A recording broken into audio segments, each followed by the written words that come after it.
Good morning, good afternoon, and good evening, dear listeners, from wherever you've tuned into this channel all over the world. Welcome to Verdict TV. The news headline: Bad news for Nnamdi Kanu has moved to secure his release, suffers setback in House of Reps. See details. Thank you for tuning in to this channel, but please do well to subscribe by clicking on the subscribe button. Now to the news details. Listen to the end. A recommendation seeking the release of Nnamdi Kanu, the leader of the proscribed indigenous people of Biafra, IPOB, suffered a setback at the House of Representatives on Thursday. The proposal, put forward by Ginger Onwansube, a lawmaker representing Isiala Ngwa North Federal Constituency of Abia State, aimed to end the killings in the southeast region of Nigeria, which he claimed were a direct result of Kanu's detention. The motion, initially sponsored by Eze Nwanchukwu from Ebonyi, sought to address the recent killings in the Ebonyi Owakuru Federal Constituency of Ebonyi State. Eze reported a tragic incident on July 4, where 2 residents were killed in a marketplace by unidentified assailants, leaving several others seriously wounded. He expressed disappointment with the security agency's failure to provide adequate protection for the markets, and emphasized that they had not taken sufficient action to prevent further killings in the area. In his contribution to the motion, Onwansube proposed that the House should request the release of Nnamdi Kanu as a means to bring an end to the violence in the southeast. He argued that the prolonged detention of Kanu was the root cause of the insecurity situation in the entire region. Onwansube urged the House to appeal to the President to find a way to release Kanu in order to restore peace to the southeast. However, Abdullahi Alims, the deputy majority leader, opposed the prayer, stating that the House should not interfere in a matter that was already before the courts. Alims argued that matters such as the release of a detained individual were constitutional issues and should be decided by the courts, rather than through parliamentary decisions. Benjamin Kalu, the Deputy Speaker, expressed his support for Onwansube's proposed amendments, highlighting that it sought to find an amicable way to secure Kanu's release. Kanu emphasized the need for the President to explore diplomatic or political approaches to address the issue.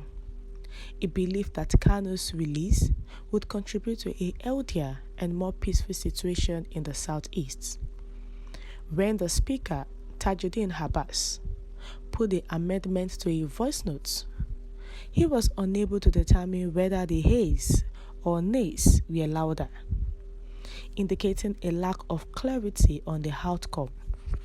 As a result, Abbas suspended the proposed amendments and allowed other members to propose their amendments.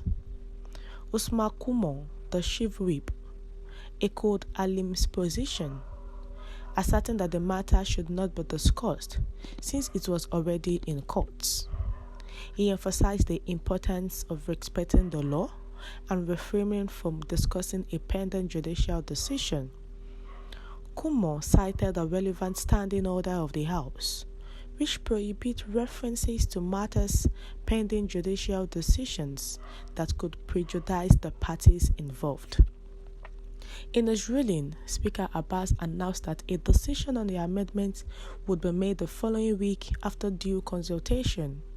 Recognizing the significance of the issue, he sought the input of both the minority and majority leaders before making a final decision. Abbas opted to defer ruling on the matter until the consultation process had taken place. In the House of Representatives, they came together to look at the solution they can bring in to make sure that the southeast region of Nigeria, they put an end to the killings. So coming together, the leader of the indigenous people of Biafra suffered a setback at the House of Reps, and this happened on Thursday, whereby different people put forth their proposal. And at the end of it, they were able to come to an agreement that the federal government needs to provide a lasting solution, whether through making use of the political approach or diplomatic approach to address the issue. Because we believe that once Kanu is released, the insecurity in the southeast, the peace that is not reigning in the southeast will come to an end. And releasing him would contribute to a healthier and more peaceful situation in the southeast. Because the southeast is not peaceful any longer. Agitations day and night, sit at home, violence, unknown gunmen and all that. And those people are not ready to relent because they believe that IPOB leader is their leader and it needs to be released. If the federal government should have a dialogue with the IPOB leader and also the members to know what they want and also find a suitable way to release Mazi Nnamdi Kanu. And also the House of Reps said they cannot have they opted to defer ruling on the matter until the consultation process has taken place. And also they believe that the issue is on the courts, so they need not to put their mouth into an issue that is already in the courts. But they could find a solution, and they could tell the president to make use of explore diplomatic or political approaches to secure Mazi Nnamdi Kanu's release. We have come to the end of the news. Dear listeners, do you think that the federal government will actually release Mazi Nnamdi Kanu using the diplomatic or political approaches, despite the fact that the southeast is always on fire? Please share your view in the comment section. Thank you.